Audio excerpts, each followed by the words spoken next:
만약 우리가 이 마음속에 떠오른 이 질문을 그대로 따라가면 결국 이런 최종적인 질문에 도달하게 돼요. 지금 나를 잔인하게 공격하고 미워하는 에너지를 보내는 그 사람으로부터 고통받는 상황에서 피하지 말고 가만히 그 공격과 미움을 받고 느껴주며 있어야 할까요? 제 대답은 아니요. 지난번 영상에서 미움받고 공격받는 마음에 대한 이야기를 나눴었는데요. 제가 이런 마음을 보면서 저 스스로가 가장 궁금했던 내용이 아마 여러분에게도 비슷하지 않을까 해서 이어서 이 영상을 만들게 됐어요. 현실이 나의 내면의 반영이라면, 그리고 내가 그 현실을 직면해야 하는 것이 내면 작업의 공식이라면, 그런 나를 미워하고 공격하는 사람을 만났을 때 우리는 분리해서 하나임으로 돌아가는 감각을 찾아야 하는 거 아닌가요? 그럼 그 사람을 용서해야 하잖아요. 혹은 카르마를 만들지 않으려면, 무의식 정화, 감정 정화를 잘 하려면 그냥 가만히 그걸 당하면서 느껴야 하지 않나요? 이런 의문이 떠오르죠. 만약 우리가 이 마음속에 떠오른 이 질문을 그대로 따라가면 결국 이런 최종적인 질문에 도달하게 돼요. 지금 나를 잔인하게 공격하고 미워하는 에너지를 보내는 그 사람으로부터 고통받는 상황에서 피하지 말고 가만히 그 공격과 미움을 받고 느껴주며 있어야 할까요? 제 대답은 아니요. 아이들 교육에서 사용하는 행동중재 우선순위를 잠깐 가져와 볼게요. 행동수정법에서 행동중재 우선순위를 결정할 때 참고하는 기준인데요. 사실 이 기준은 남녀노소 상관없이 누구에게나 적용이 될 수 있어요. 그리고 어떤 특정 문제 상황에 대입해서도 그 기준을 적용해 볼 수 있는데요. 그 순위는 이렇게 돼요. 1순위, 파괴 행동. 가장 우선적으로 중재하고 개입해야 하는 행동이에요. 자신 또는 타인의 건강과 생명을 해칠 수 있는 행동. 신체적 폭력과 같은 공격 행동, 스스로를 아프게 하는 자해 행동, 방화, 절도 같은 것이 포함되고요. 2순위는 방해 행동인데 학습, 업무, 일상생활 참여를 방해하는 행동, 놀림, 괴롭힘, 욕설, 기물 파손, 원치 않는 신체 접촉과 같은 것이 될 수 있겠죠.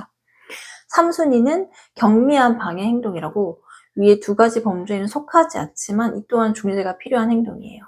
이 세 가지 모두 물리적인 개입이 필요하다고 판단되는 모습들인데요.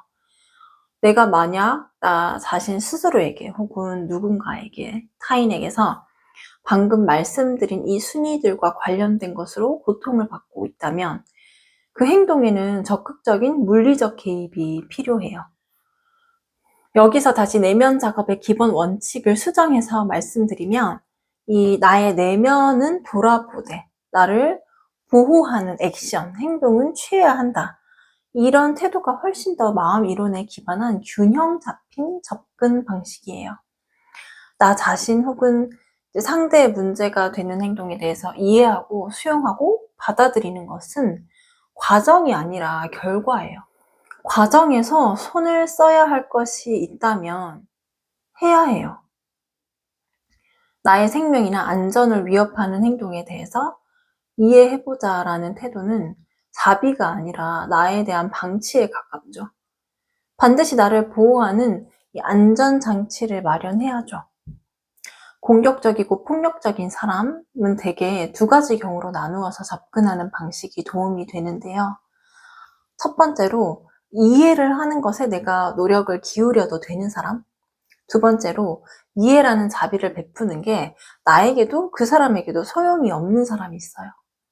근데 이해를 해서 가치를 바라는 그 사람조차도 그것은 내가 안전을 확보하고 난 후에 가능한 거예요. 그리고 제가 두 번째 케이스로 말씀드린 이해와 자비가 불필요한 사람이 있어요. 물론 우리가 어느 정도 어떤 이 수용의 폭이 넓어지는 단계에 이르면 그것이 가능할지도 모르겠지만 저도 여러분도 우리는 그런 수준에 이른 사람이 아님을 인정해야 하죠. 그런 사람은 일단은 이렇게 생각하는 게 좋아요. 마치 총 쏘기 게임 안에서 사람만 등장하면 마구잡이로 쏴대는 이 게임 속 인물처럼요. 우리는 그 폭력과 공격을 개인적인 것으로 받아들이지 않는 연습을 해야 해요. 그 누가 그 자리에 와도 그 총알을 이렇게 맞게 될 거예요. 총알을 쏜 사람이 잘못이지 그 총알을 맞는 사람은 잘못이 없어요. 도망쳐야죠. 최대한 멀리. 그리고 그 후에 안전한 곳에 도착한 우리가 해야 할 일은 이 양극단의 행동을 멈추는 거예요. 이 양극단의 행동은 모든 걸 내 탓으로 돌리며 자책하기, 반대로 계속 도망만 치기예요. 우리는 이런 양극단의 행동 말고 제3에 대한 균형 잡힌 대처를 할 수 있어요. 그것은 바로 앞서 말씀드렸듯이 물리적으로 나를 보호하고 나서 다친 내면의 마음을 살펴보기입니다. 여기서 우리는 이 세상과 사람에 대한 두려움, 미움받고 공격받는 나의 존재에 대한 혐오, 미움받을 짓을 했고 공격받을 짓을 했다는 수치심과 자책감 등등 이런 수많은 마음들이에요. 우리가 이런 나의 상처받은 내면을 살펴볼 때 이런 비유를 한번 생각해 보면 좋겠어요. 설사 내가 어떤 잘못을 했다고 가정을 해봐요. 근데 일반적인 상식 수준에서도 경찰이나 법조인도 나에게 최소한의 인간적인 예의를 갖추죠. 그 유명한 미란다법 아시죠? 그런 것처럼. 그래서 일단 나는 내가 잘못이 있다 해도 그 어떠한 상황에서도 물리적으로, 정서적으로 이 보호받을 권리가 있다는 것을 스스로 자각해야 해요. 그리고 어떠한 방식으로든 공격적이고 폭력적으로 대하는 사람들, 그런 사람들은 대개 타인의 고통에 아주 무감각한 사람들이라고 할 수 있어요. 그리고 그런 사람들은 그들 스스로의 고통에도 무감각해요. 그래서 마치 영혼을 파괴하는 듯한, 저도 실제로 그렇게 느낀 사람들이 있는데요. 이제 그런 말과 행동을 하죠. 우리 모두가 이 전체의 일부임을 생각했을 때 내 앞에 있는 사람은 나의 이제 거울이라는 대전제를 잊은 그들은 스스로에게 그런 행동을 하고 있음을 망각하고 있어요. 그런 사람들과는 지금 당장은 인간적인 교류는 할 수 없다고 인정하고 포기해야 해요. 그런 사람들에게 반응하는 것은 이 불길이 타오르는 집에 뛰어들어서 내 몸에 불을 붙이는 것과 같아요. 일단 거기서 최대한 멀리 떨어져서 119를 불러야죠. 도망치거나. 때로는 도망쳐주고 어떤 충격을 주는 것이 그 당사자에게도 스스로를 돌아볼 기회를 주기도 해요. 제가 왜 이렇게 그런 사람들에 대한 마음을 잘 알까요?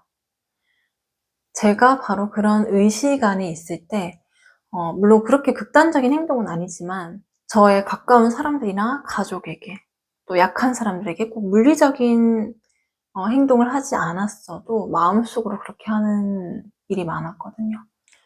지금도 저는 뭐 가족들, 연약한 사람들에게 그렇게 행동으로 옮기지는 않지만 마음으로 그렇게 할 때가 있어요. 그런 마음이 올라올 때 그런 유혹을 느낄 때가 있어요.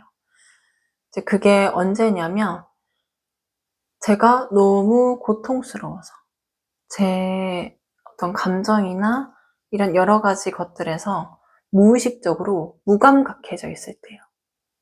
그래서 잘 알죠. 그 상태가 얼마나 서로에게 위험한 것인지. 이제 나중에는 그런 나를 이해하는 과정도 또 좋은 내면 작업의 재료와 이제 기회가 되는 건데, 그런 분노와 짜증, 화와 관련된 내용도 다음 기회에 한번 다뤄볼게요. 이 내면 작업은 나를 불길 속에 던져두는 것이 아니라 그 불길에서 나를 건져내는 일이에요. 그리고 그 불길 안에 들어갈 수밖에 없었던 나를 판단 없이, 비난 없이, 그 어떠한 꾸짖음 없이 이렇게 안아주는 작업입니다. 여러분들도 이런 내면 작업, 감정 정화, 무의식 정화, 그림자 작업을 하시는 과정에 있어서 진실을 보되 나를 다치게 하거나 훼손하지 않는 방식을 기준으로 세우셔서, 물론 좀 과감하게 뚫고 나가야 하는 지점에서는 거친 방식이 필요할 때도 있지만 나의 이 현재 에너지적인 상태나 단계들을 솔직하게 바라보시고 아직 그런 때가 아니라면 그 안전한 틀 안에서 과정을 해나가셨으면 좋겠어요. 조금은 좀 편안한 방법으로. 그리고 지금 어떤 사람한테 굉장히 미움받고, 그러니까 그냥 미워하는 사람은 사실 어디든지 만날 수 있는데 그 정도가 좀 과한 경우가 있잖아요. 이제 그 미움의 정도가 어떤 수준 이상을 넘어서서 공격받고 좀 폭력적으로 다가올 때는 사실 이거는 다 개개인마다 다르고 제가 뭐 어떤 확실한 답이나 지침을 알려드릴 수 있는 것도 아니에요. 그냥 스스로한테 물어보는 게 가장 정확한데, 이제 나에게 한번 물어보세요. 지금 내가 어떻게 느끼고 있는지, 그리고 내가 할 수 있는 지금 대처나 행동이 무엇인지를 시간을 꼭 내서 스스로에게 물어보실 때 정말 나의 그 내면을 좀 더 건강하게 돌볼 수 있는 기회가 생길 거예요. 오늘도 저와 함께 해주셔서 감사합니다. 또 다른 영상으로 찾아뵙겠습니다.